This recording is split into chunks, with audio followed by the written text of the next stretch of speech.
Kami coba sapa lagi Bang Jamin, pada hari ini. Bang Jamin, halo, selamat siang. Ya, Masih bergabung selamat pagi. oke, Bang Jamin ini tadi kalau dari, majelis hakim ketika majelis memanggil, list atau daftar saksi sempat menyebut 2 nama sebenarnya yaitu Rojiah dan Sartini. Kita tidak tahu apakah memang itu harus dijadwalkan atau tidak, tapi karena, majelis hakimnya membacakan dari daftar, saya jadi tergelitik gitu. Apakah memang sebenarnya Rojiah Sartini ini seharusnya dihadirkan tapi tidak ada.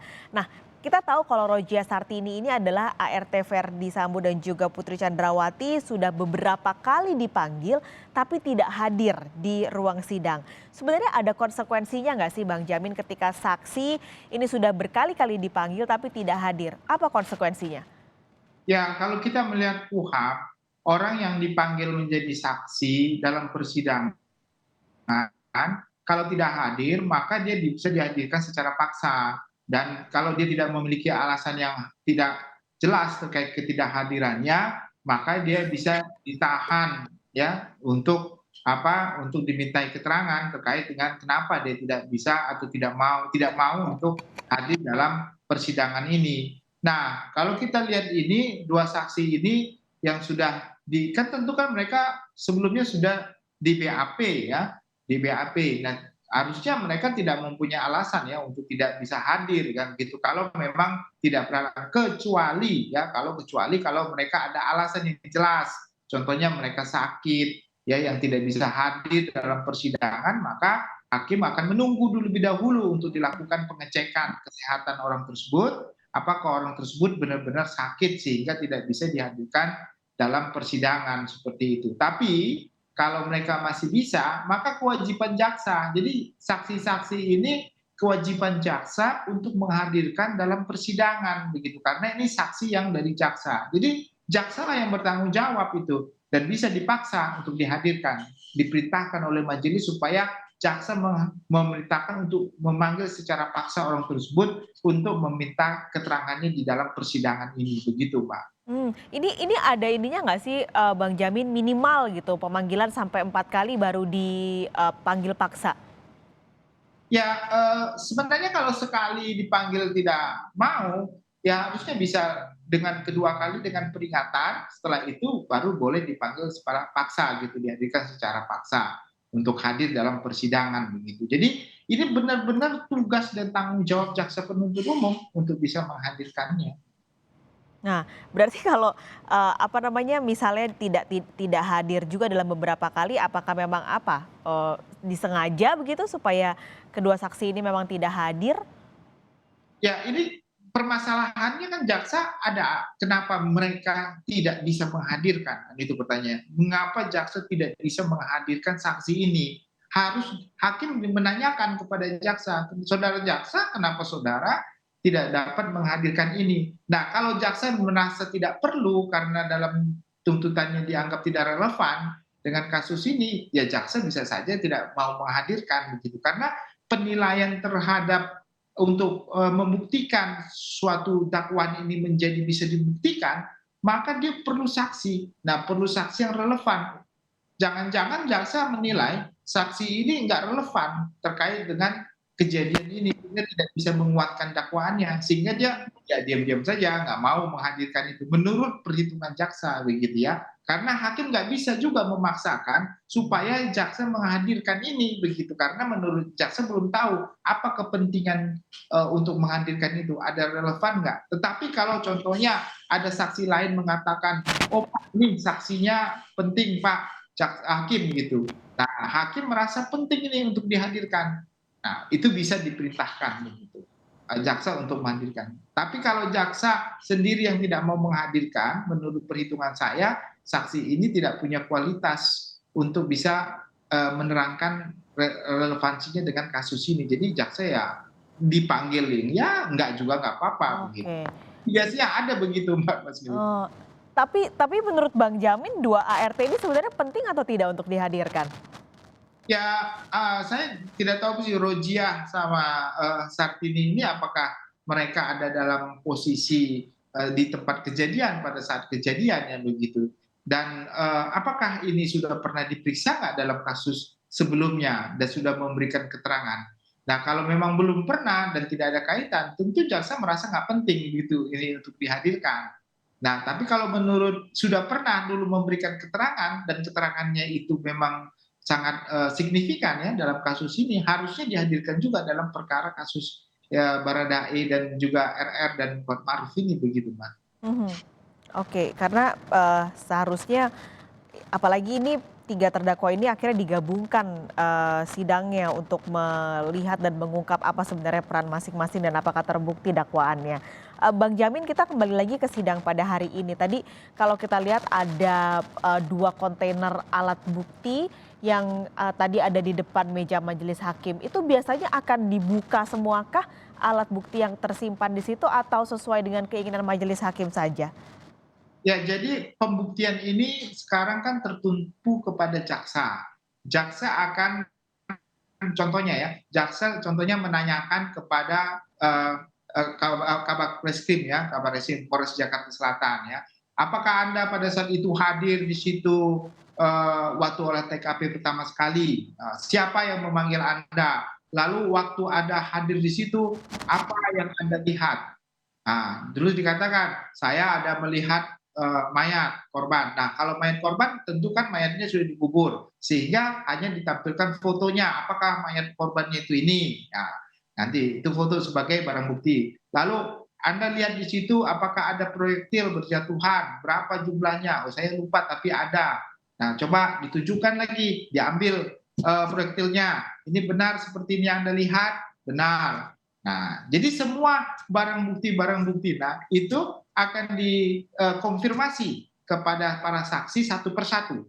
Nah, setelah dikonfirmasi satu persatu, kalau apa namanya saksinya mengiyakan, mengkonfirmasikan benar, menjadi kuat, menjadi nyata, benar kalau itu adalah alat bukti yang sah yang diambil jaksa, bukan alat bukti lain, dan diterangkan bagaimana kaitan barang bukti itu dengan kejadian itu. Nah, nanti di kontainer itu akan keluar satu persatu alat bukti yang ditanyakan kepada saksi-saksi yang relevan yang mengetahui barang bukti tersebut. Begitulah urutan-urutannya, Mbak, nantinya.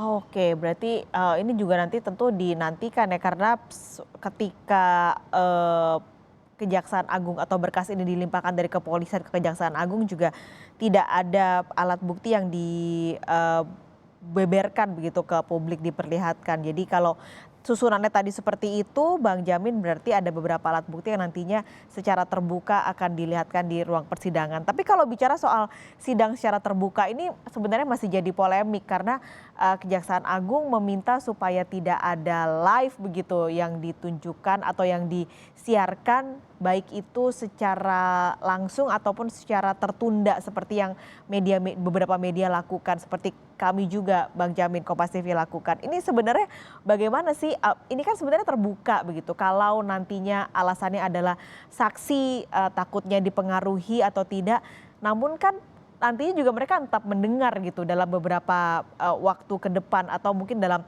persidangan-persidangan lain yang nanti akan mereka hadiri. Ini sebenarnya kalau menurut Bang Jamin seharusnya seperti apa mekanisme sidang ini? Ya, jadi konteksnya itu sebenarnya para saksi yang dipanggil ya, para saksi yang dipanggil di persidangan ya memberikan keterangan satu persatu, dipanggil satu persatu dan mengingatkan kepada para saksi tersebut untuk tidak saling berhubungan satu dengan lainnya. Nah, kalimat itu mengatakan waktu mereka dipanggil dalam persidangan, waktu mereka memberikan keterangan, yang memberikan keterangan itu lebih dari satu orang sebagai saksi, seperti ada 10 begitu ya, dipanggil satu persatu. Nah, di antara mereka yang dipanggil tersebut sudah memberikan sumpah, mereka akan diperiksa apakah mereka diperiksa secara bersama-sama atau diperiksa secara sendiri-sendiri dengan menanyakan keterangan atau pertimbangan dari jaksa penuntut umum dan penasihat hukum.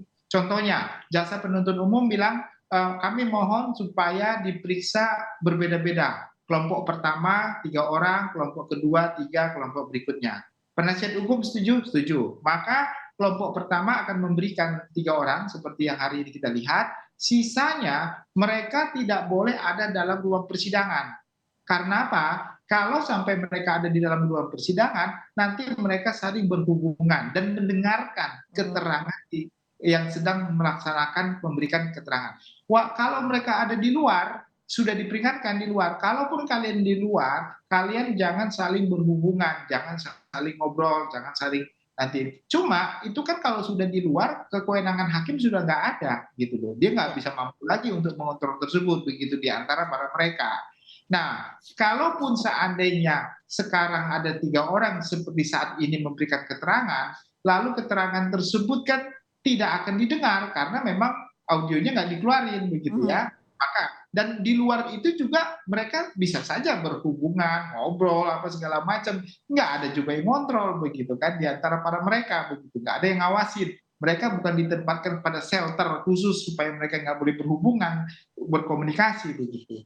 Nah, seandainya pun contohnya ya saya katakan seperti ini, mereka setelah memberikan keterangan 3 ini, lalu ada audio yang direkam lalu disiarkan di media dan audio itu tentunya akan tidak didengar oleh yang sedang bersidang Mhm. ya, yang sedang bersidang berikutnya karena mereka sudah diminta keterangan, hanya mungkin didengar oleh keterangan kalau mereka benar-benar nonton. Tapi saya kira itu nggak menjadi masalah, karena apa? Karena di antara mereka juga bisa berhubungan, nggak ada juga yang membatasi. Kalaupun mereka mendengarkan audio siaran ulang atas keterangan saksi yang sebelumnya ya, yang sudah Iya. selesai memberikan keterangan, itu Heeh. sama mereka berhubungan juga di luar di antara mereka. Jadi makanya waktu itu hakim mengatakan kalau di luar sidang saya nggak bisa kontrol, nggak ada urusan sama saya itu. Yang nggak boleh itu di dalam persidangan saling berhubungan. Dan itu ibarat nasihat lah gitu supaya mereka jangan saling berhubungan begitu. Jadi Mhm. kalau ditangkap dalam pertimbangan kejaksaan menilai bahwasanya waktu dalam persidangan nggak ada audio, setelah itu juga nggak boleh diberitakan keterangannya itu hanya untuk keterangan yang sedang memberikan keterangan, bukan nanti para saksi yang akan memberikan keterangan berikutnya. Oke, apalagi sebenarnya kan ini saksinya akan sama-sama aja ya, misalnya dia diperiksa di hari Senin 3 terdakwa, lalu di hari Selasa dia muncul lagi di persidangan Verdi Sambo dan Putri Chandrawati kan sebenarnya jadi ya bisa-bisa saja mereka saling berkomunikasi atau berhubungan begitu yang tadi Bang Jamin bilang di luar persidangan. Ya, kita hakim nggak punya kewenangan untuk Ya. membatasi mereka untuk saling berkomunikasi dan apa yang sudah disampaikan itu juga nantinya yang disampaikan. Jadi apalagi yang perlu disesuaikan, nggak ada karena Heeh. mereka sudah melihat sendiri apa yang menjadi disampaikan sebelumnya dan setelah sidang ini juga mereka di luar sana kita nggak bisa tahu ya mereka berkomunikasi, mereka ketemu lawyer atau ketemu siapa untuk saling berkoordinasi itu kan kita nggak bisa tahu deh. Jadi bisa saja nggak menjadi permasalahan kalau itu di relay ya istilahnya di relay ulang lagi apa yang mereka sampaikan begitu Mbak Putri. Oke.